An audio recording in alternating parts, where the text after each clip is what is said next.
నమస్కారం. Public vision వార్తలకు స్వాగతం. నా పేరు సుమలత. వార్తలు ముందుగా హెడ్లైన్స్.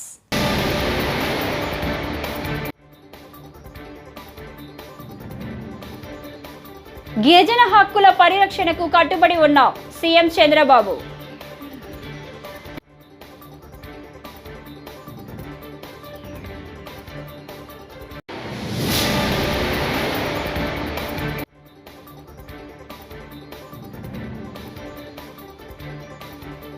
ఎస్సీలను ఏబీసీడీలుగా వర్గీకరించాలి. మందకృష్ణ మాదిగ.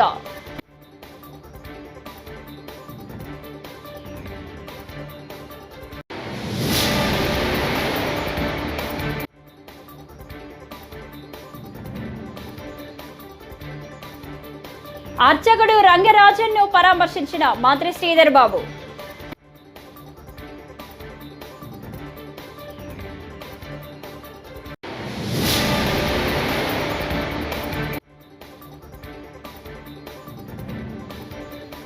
మద్య మార్జిన్ పెంపులో మరో అవినీతి. మాజీ మంత్రి కాకాని గోవర్ధన్ రెడ్డి ధ్వజం.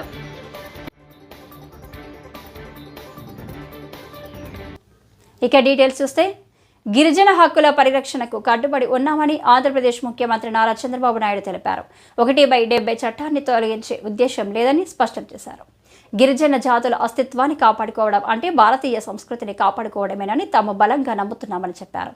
అందుకే వారి విద్య, వైద్యం, జీవన ప్రమాణాలను మెరుగుపరచడానికి తాము నిరంతరం పనిచేస్తామని అన్నారు. ఈ మేరకు సోషల్ మాధ్యమం ఎక్స్ వేదికగా సీఎం చంద్రబాబు స్పందించారు. గిరిజనుల సంక్షేమం, అభివృద్ధి కోసం ప్రత్యేక కార్యక్రమాలు అందించామని గుర్తు చేశారు. డిపార్ట్మెంట్లో ఇంటిగ్రేషన్ కానీ, ఎఫెక్టివ్ కోఆర్డినేషన్ కానీ, దాన్ని ఎగ్జిక్యూషన్ చేయాల్సిన బాధ్యత మన మీద అందరి మీద ఉంది. Once in 3 months collectors conference పెట్టుకుంటున్నాం. అదే సమయంలో various times once in 20 days or 15 days cabinet meetings పెట్టుకుంటున్నాం. అజెండా ఇవన్నీ చేస్తున్నాం. డిపార్ట్మెంట్స్ అన్ని రివ్యూ చేస్తున్నాం. అప్పుడప్పుడు కాంప్రహెన్సివ్ సమీక్షలు కూడా చేసుకుంటూ అందరం కూడా ఎఫెక్టివ్గా ఒక కోహెసివ్గా ముందుకు పోవడానికి ఇలాంటి కార్యక్రమాలు మనకు వస్తాయి. ఈ brain storming session, I can say it is a brain storming session and reorienting hour cells. ఏం చేయబోతామో క్లారిటీ రావడానికి సమావేశం పెట్టుకున్నాం. 8 నెలలుగా ఎగ్జాక్ట్గా నేను ఎవ్రీ అవర్ క్యాలిక్యులేట్ చేసుకుంటున్నాను. బై టుమారో 12వ తారీఖు నేను ప్రమాణ స్వీకారం చేసి 8 months అవుతుంది. కొత్త గవర్నమెంట్ వచ్చి 8 months అవుతుంది. ఇచ్చిన తీర్పు కూడా మీరు చూస్తే ఒక హిస్టారికల్ మ్యాండేట్ ఇచ్చారు. ఇటీవల కాలంలో ఎప్పుడు కూడా ఇలాంటి మ్యాండేట్ రాలేదు. 93% స్ట్రైక్ రేట్. 93% స్ట్రైక్ రేట్ వచ్చిందంటే ఇక్కడుండే all of us including secretaries గడిచిన 5 సంవత్సరాల పరిపాలన ప్రజలు యాక్సెప్ట్ చేయలేదు. అందుకనే టోటల్గా రిజెక్ట్ చేసి మళ్ళీ ఒక న్యూ హోప్స్ పెట్టుకొని ముందుకు వచ్చే పరిస్థితికి వచ్చారు. ఎస్సీ రిజర్వేషన్ల వర్గీకరణకు అనుకూలంగా తీర్మానం చేసినందుకు సీఎం రేవంత్ రెడ్డి, ఎమ్మెల్యేలకు ధన్యవాదాలు తెలుపుతున్నామని ఎంఆర్పీఎస్ వ్యవస్థాపకుడు మందకృష్ణ మాదిగ అన్నారు. మంగళవారం సీఎం రేవంత్తో భేటీ అనంతరం ఆయన మీడియాతో మాట్లాడారు. జస్టిస్ షమీం అఖ్తర్ నివేదికపై ప్రభుత్వానికి కొన్ని సూచనలు ఇచ్చినట్లు తెలిపారు. ఎస్సీలను 1, 2, 3 గ్రూపులుగా కాకుండా ఏబీసీడీలుగా వర్గీకరించాలన్నారు.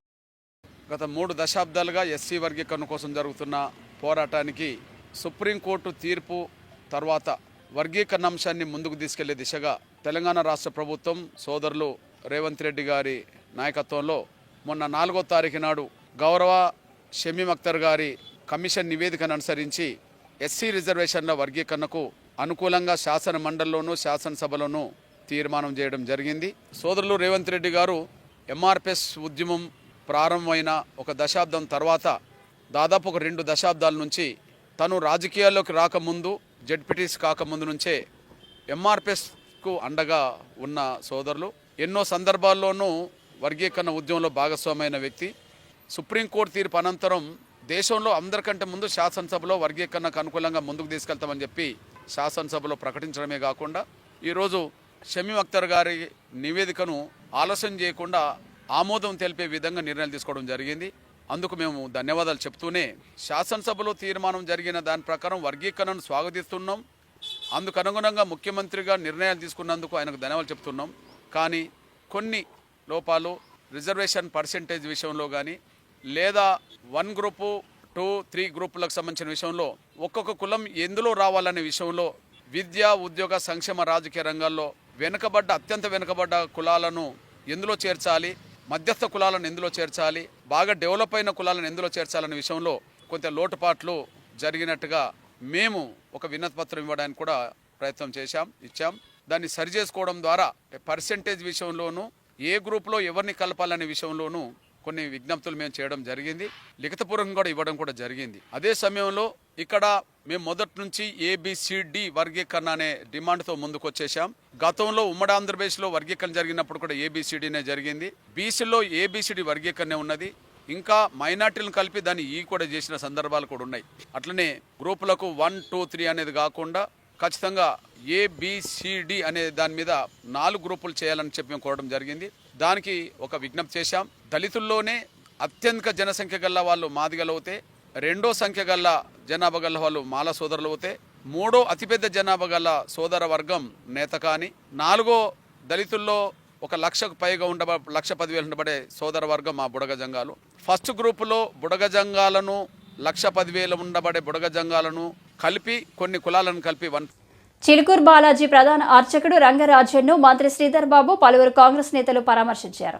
ఆయనపై ఇటీవల జరిగిన దాడిని ఖండించారు. ఘటనకు సంబంధించిన వివరాలను అడిగి తెలుసుకున్నారు.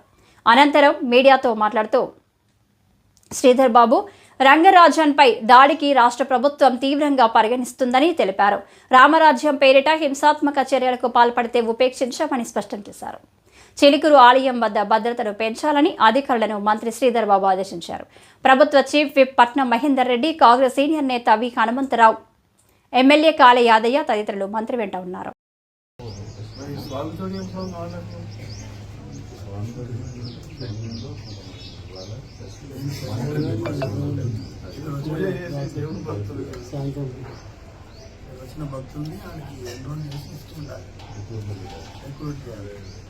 మిమ్మల్ని రిక్రూట్ చేయమని అడిగాడు. భక్తులను కూడా అక్కడ డైవర్షన్ చేయమని, భక్తులను కూడా మొత్తం డైవర్షన్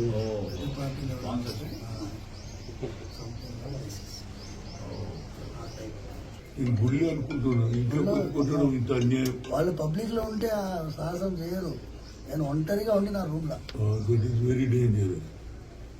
జిల్లా ఇన్ఛార్జ్ మినిస్టర్ వీరే మరి ఇంకేంది అన్ని సౌకర్యాలు మాట్లాడిన వాడుతుంది. మాట్లాడిండ్రు ఫోన్ లో, సాయంత్రం మాట్లాడిండ్రు. Right, thank you. నాకు నేను నామినేషన్ ఉండే మా కౌన్సిల్.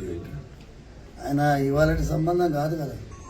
2004 to 2009, 2004 to 2009 మా నాన్నగారికి వీరి నాన్నగారికి దగ్గర సంబంధం, చాలా క్లోజ్.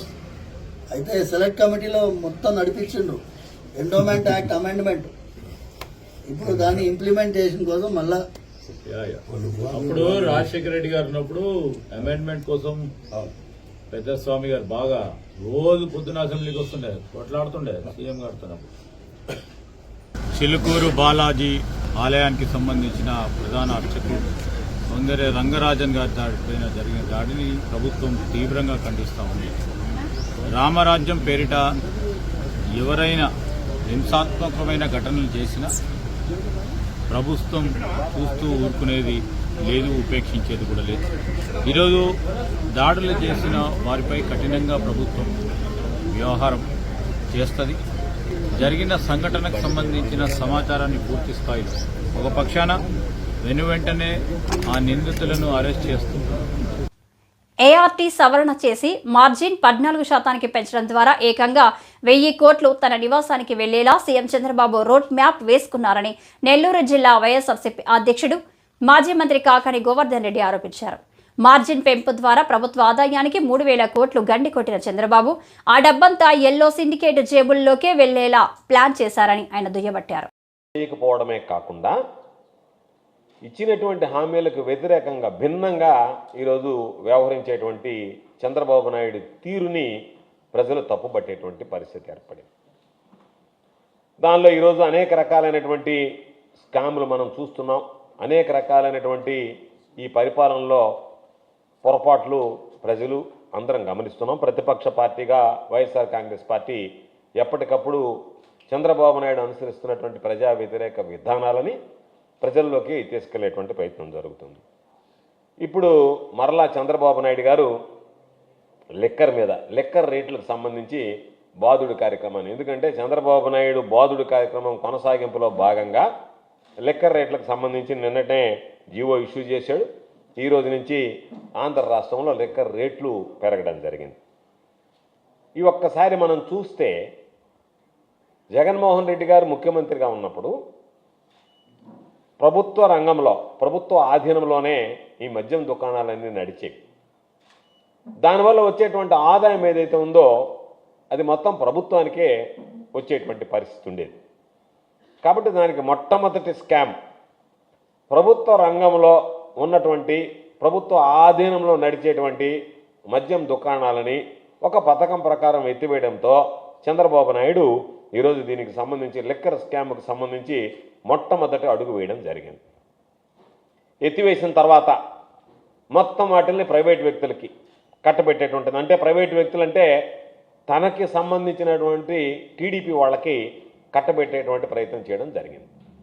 ప్రభుత్వ ఆధీనంలో ఉన్నటువంటి షాపుల్ని తీసేసి ఎత్తివేసి ఆ ఉద్యోగుల్ని తొలగించి దాన్ని తనకు సంబంధించినటువంటి వ్యక్తులకు ఇచ్చినటువంటి పరిస్థితి. అంటే దాని ఉద్దేశ్యం ప్రభుత్వం నష్టపోయినా పర్వాలేదు కానీ టీడీపీకి సంబంధించినటువంటి నాయకులకి, కార్యకర్తలు జోబులు నింపాలి కాబట్టి ఆ సంపాదన వనరు.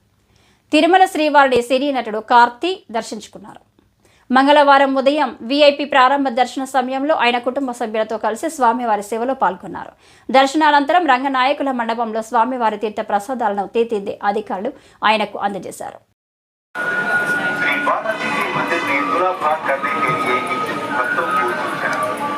भक्तगण स्वामी जी के दर्शन के लिए जाते समय मंदिर के ध्वजस्तंभ के निकट आयोजित तुलाभार में तुलाभार करके तदनंतर दर्शन के लिए जाना है. श्रीवार की तुलाभार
దేవుడి దర్శనం కోసం వచ్చాము ఫ్యామిలీతో. బాబు పుట్టిన తర్వాత రాలేదు, సో బాబు ముఖ్యంగా తీసుకురావాలని వచ్చాము. చాలా బాగా జరిగింది దర్శనం. Thank you. ఇప్పుడు బాబా థియర్ ఉంది, ఆ తర్వాత సర్దార్ 2 జరుగుతుంది, ఖైదీ 2 రాబోతుంది.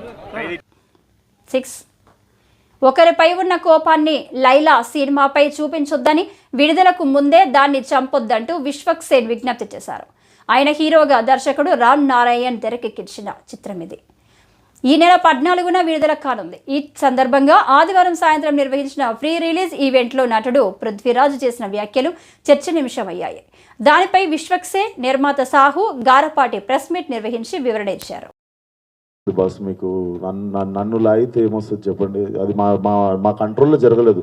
నేను చెప్తున్నా, సావు గారు కానీ నేను కానీ మా ఎదురుంగి జరిగి ఉంటే మేము అప్పుడే వెళ్ళి మైక్ గుంజుకునేటోళ్ళం చేతులకి వెళ్ళి పక్కా చేసేటోళ్ళం. అది మేము కూడా ఇంటికి వచ్చాక చూసుకున్నాం, ఎందుకంటే బయటికి గెస్ట్ని రిసీవ్ చేసుకోవడానికి వెళ్ళాం, తిరిగి వచ్చాము. తిరిగి వచ్చేలోపు ఇది జరిగింది. నాకు సినిమా రిలీజ్ ముఖ్యం సార్. నేను ఒక మనిషితో ఎవరితోనో కొట్లాడి ఇప్పుడు దీన్ని ఇంకా లాగదలుచుకోవట్లేను. మీరు అడుగుతున్నారు ఆ వ్యక్తితో ఏమైనా మాట్లాడిస్తే, నేను అసలు ఫోన్ కాదు ఎవరితో ఏం మాట్లాడదలుచుకోవట్లేను. నా సినిమా రిలీజ్ అయ్యే వరకు కొంచెం సపోర్ట్ చేయండి అని అడగడానికి వచ్చిన ఈరోజు. నేను అందరికీ చెప్పేది ఒకటే సార్, మా కంట్రోల్లో లేకుండా ఒక మనిషి చేసిన తప్పుకి మా సినిమాని బలి చేయకండి. ఇది కైండ్ రిక్వెస్ట్ అంతే మేము అడిగేది. సార్ సారీ సార్, మా ఈవెంట్లో జరిగింది, మా స్టేజ్ మీద జరిగింది, మా ఈవెంట్లో జరిగింది. ఆ వ్యక్తికి నాకు ఏ సంబంధం లేదు, అతను నటించాడు సినిమాలో, కానీ నా ఈవెంట్లో జరిగింది కదా, నేను సారీ చెప్తేనే మీరు కూల్ డౌన్ అవుతారు అనుకుంటే సారీ సార్, ఎక్స్ట్రీమ్లీ సారీ. నా సినిమాని చంపేయకండి అంతే. అండ్ ఆ గొర్రెలు అట్లా లెక్క ఏం లేదు, ఎన్ని గొర్రెలు ఉన్నాయి అన్ని గొర్రెలే ఉంటాయి, దాంట్లో అట్లాంటి లెక్క ఏం లేదు. అది సార్. అండ్ మేము ఏ వ్యక్తితో మేము మాట్లాడి దీన్ని ఇంకా లాగదలుచుకోలేదు. ప్లీజ్ మా సినిమాని 2 రోజుల్లో జనాల్లోకి వెళ్తుంది, సపోర్ట్ లైలా అంతే.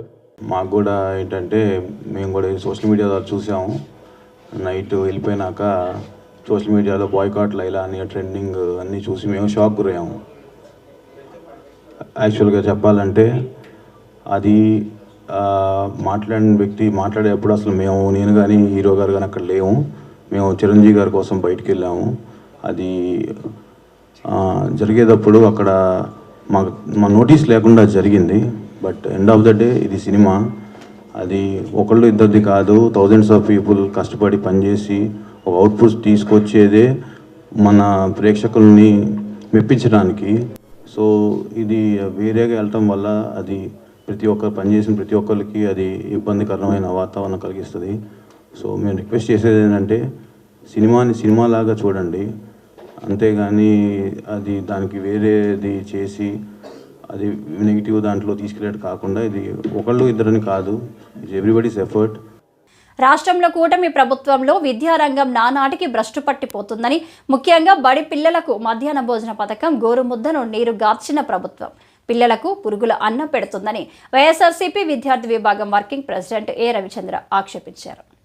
ఆ భోజనం చేయలేక విద్యార్థులు అల్లాడిపోతున్నారని, సగం మంది పిల్లలు అనివార్యంగా ఇంటి నుంచి క్యారేజీ తెచ్చుకుంటున్నారని ఆయన వెల్లడించారు. గోరుముద్ద పథకం పేరు మార్చి డొక్కా సీతమ్మ పేరు పెట్టిన ప్రభుత్వం నాణ్యతను పూర్తిగా నిర్లక్ష్యం చేస్తుందని చెప్పారు. చిన్న పిల్లలు ఈ భోజనం తినలేక చాలా ఇబ్బందులు గురవుతా ఉన్నారు. పురుగుల అన్నంతో విద్యార్థులు తినలేక అన్నాన్ని బయటపడేస్తున్న దుస్థితి ఈరోజు ప్రభుత్వ పాఠశాలలో నెలకొని ఉంది. ప్రభుత్వం, ఈ కూటమి ప్రభుత్వం, పవన్ కళ్యాణ్ గారు ఉప ముఖ్యమంత్రి అయిన తర్వాత డొక్కా సీతమ్మ గారి పేరుతోటి, ఆమె అందరి ఆకలి బాధలు తీర్చిందనే పేరుతోటి డొక్కా సీతమ్మ పేరు పెట్టారు. కానీ పేరు పెట్టినంత ఇంట్రెస్ట్, ఈరోజు పేరు మీద ఉన్నంత ప్రేమ ఈరోజు విద్యార్థులకి నాణ్యతతో భోజనం అందించాలనే ప్రేమ అభిమానం ఈ ప్రభుత్వానికి లేదు. అయ్యా ఉప ముఖ్యమంత్రి గారు, విద్యాశాఖ మంత్రి నారా లోకేష్ గారు, మీకు ఏమాత్రం చిత్తశుద్ధి లేదనేది ఈ 8 నెలల కాలంలో విద్యార్థులకు అర్థమైపోయింది. మీరు పెడుతున్న మధ్యాహ్న భోజన పథకం ఈరోజు తినలేక సుమారు 50% మంది విద్యార్థులు ఈ భోజనాన్ని తినలేని ఒక దుస్థితిలోకి ఈరోజు ప్రభుత్వం ఉన్నదంటే ఎంత దారుణంగా ఈరోజు మధ్యాహ్న భోజన పథకాన్ని మీరు నిర్వహిస్తున్నారో మాకు అర్థమవుతా ఉంది.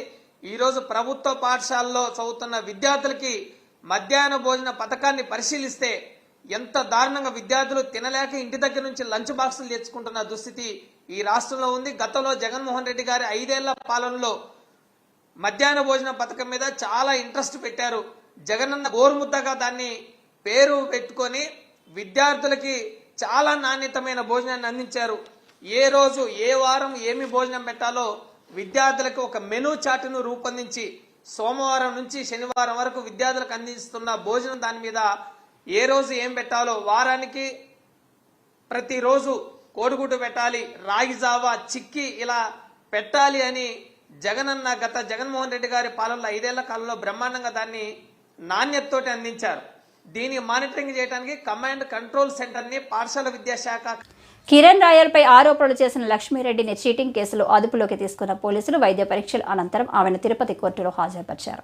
ఆమెపై ట్రాన్సిస్ట్ అరెస్టు వారెంట్ ఉండడంతో జైపూర్ పోలీసులకు అప్పగించాలని జడ్జి ఆదేశాలు జారీ చేశారు. అయితే లక్ష్మి ప్రాణహాని ఉందని తెలపడంతో కుటుంబ సభ్యులను తోడుగా తీసుకువెళ్లేందుకు కోర్టు అనుమతినిచ్చింది. ఈ క్రమంలో పోలీసులు లక్ష్మిని చెన్నై మీదుగా జైపూర్కు తీసుకువెళ్లనున్నారు.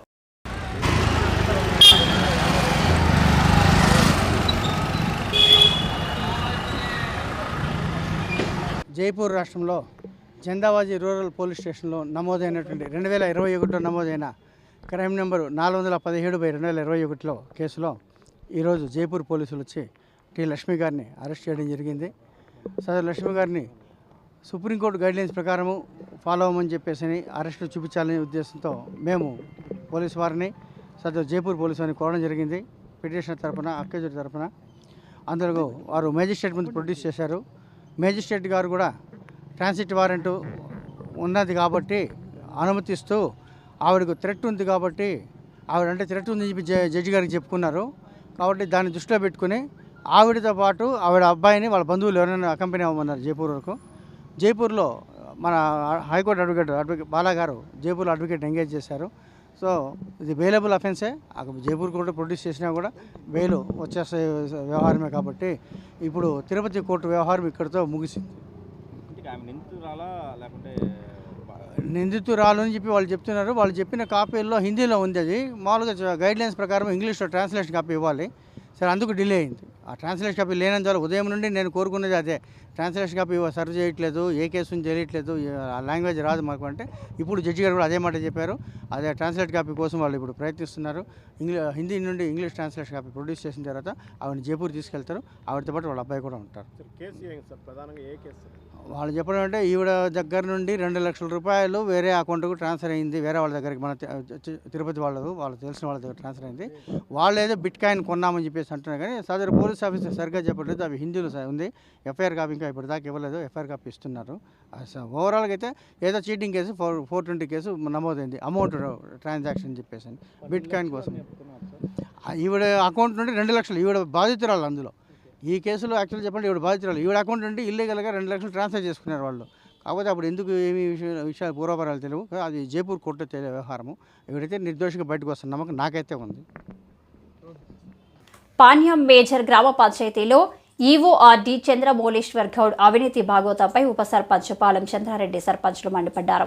సోమవారం వారు విలేకరులతో మాట్లాడారు. మండలంలోని ప్రతి గ్రామంలో ఆయన గ్రామ తీర్మానం ఇవ్వకుండా వేధింపులకు గురిచేస్తున్నారని, డబ్బులు డిమాండ్ చేస్తున్నారని ఆరోపించారు.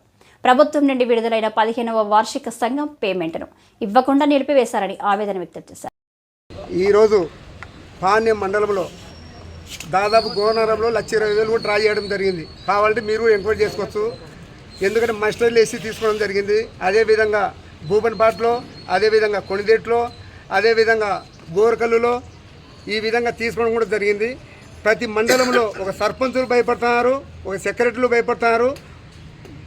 మొత్తంగా వచ్చేసి లేడీస్ సెక్రటరీలు చాలా భయపడుతున్నారు. ఆయన దగ్గరికి పోవాలన్నా చేయాలన్నా ఆయనకు ఆ వీక్నెస్ ఉంది. కావాలంటే మీరు ఎలుగొట్టు కూడా కనుక్కోవచ్చు. ఆ వీక్నెస్ ఆయన ట్రాన్స్ఫర్ కూడా చేయడం జరిగింది ఎలుగొట్టు నుంచి అల్లర్వికి.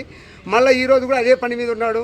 కాబట్టి మంచి ఆఫీసర్లు కూడా చెడ్డ పేరు వస్తాయి. కాబట్టి ఆయన ఖచ్చితంగా ప్రభుత్వం దీని మీద యాక్షన్ తీసుకోవాల్సిందిగా కోరుకుంటాం. ఎందుకంటే ఆయన ప్రతి ఊర్లో నేను తీర్మానం ఇచ్చానే మీరు పనులు చేయాలి, తీర్మానానికి 5,000 10,000 అని అడుగుతున్నాడు. అదేవిధంగా సర్పంచ్ జీతాలు వచ్చినాయి. ఇప్పుడు సర్పంచ్ జీతాలు కూడా పర్సెంటేజ్ అడుగుతున్నాడు. అదేవిధంగా ఇప్పుడు ఇంకోటి ఆయన ఏం చెప్తానంటే ఎంబుక్కులు ఆయన కౌంటర్ ఫైల్ సంతకం చేయాలంట. సరే చూడొచ్చు, ఎంబుక్ బాధలే 2% పెట్టినాడు. ఉదాహరణకు నేనే బాధ్యుడిని, నేనే 40,000 ఎక్కిచ్చిన. కావాలంటే నా కాడ ఫోన్పే ఉండదు. నువ్వు ఎందుకు ఇచ్చినావు తెలిసినోడు కూడా అని చెప్పి మీరు అనుకోవచ్చు. కాకపోతే ఆడ 20 లక్షలు బ్లాక్ అవుతుంది. కాబట్టి ఏం చేస్తాం, ఆ రోజు పరిస్థితులు బాగాలేక ఇచ్చి మేము తీసుకోవడం జరిగింది. అట్లా నేనే ఇంత తెలిసినోడిని ఈ విధంగా చేస్తే తెలియనోళ్ళకి ఏ విధంగా చేస్తుంటారు మీరే అర్థం చేసుకోండి. ఈ వార్డు పేరు వచ్చేసి చంద్రగౌడ్. టీచర్, గ్రాడ్యుయేట్ ఎమ్మెల్సీ ఎన్నికలను పూర్తిగా వ్యాపారమయం చేశారని సిఐటియు రాష్ట్ర కార్యదర్శి ముజఫర్ అహ్మద్ నరసరావుపేట కార్యాలయంలో మంగళవారం విమర్శించారు. రాష్ట్ర ప్రభుత్వం పరిధిలో 2.5 లక్షల మంది, ఆర్టీసీలో 13,000, ఎలక్ట్రిసిటీలో 25,000 మంది కాంట్రాక్ట్ అవుట్సోర్సింగ్ కార్మికులుగా ఉద్యోగులుగా విధులు నిర్వహిస్తున్నట్లు తెలిపారు. వారిని పర్మనెంట్ చేయాలని డిమాండ్ చేశారు. ఎమ్మెల్సీ ఎలక్షన్లను, గ్రాడ్యుయేట్ ఎమ్మెల్సీ ఎలక్షన్లను, టీచర్ ఎమ్మెల్సీ ఎలక్షన్లను వ్యాపారమయంగా మార్చారు. ఇది మంచి సాంప్రదాయం కాదు. మేము గ్రాడ్యుయేట్లకి ఒకటే విజ్ఞప్తి చేస్తున్నాం. గత వైసీపీ ప్రభుత్వంలో కాంట్రాక్ట్ ఉద్యోగుల్ని పర్మనెంట్ చేస్తా అన్నారు. రాష్ట్ర ప్రభుత్వ కాంట్రాక్టు అవుట్సోర్సింగ్లో 2.5 లక్షల మంది పనిచేస్తున్నారు. ఎలక్ట్రిసిటీలో 25,000 మంది ఉన్నారు. ఆర్టీసీలో 13,000 మంది ఉన్నారు. వీళ్ళందరినీ ఇప్పుడు ప్రైవేట్ పరం చేయటానికి చివరికి రెగ్యులరేషన్ చేయకపోగా రేపటి నుంచి రాష్ట్ర ప్రభుత్వంలో తీసుకునే ఏ కాంట్రాక్ట్ ఉద్యోగం సరే ప్రైవేట్ ఏజెన్సీల ద్వారా తీసుకుంటారట. ఇదేమన్నా ధర్మమా? నువ్వు అమెరికాకి వెళ్ళి మీ పార్టీ ఫండ్స్ తెచ్చుకుంటున్నావు అని చెప్పేసి అనుకున్నావు. అమెరికాలో లాగా ఉద్యోగాలు కావాలంటే ప్రైవేట్ ఏజెన్సీ సిస్టాన్ని ఆంధ్ర రాష్ట్రంలో ప్రవేశపెడతారంటారా? ఇంతకంటే ద్రోహం ఏమన్నా ఉందా?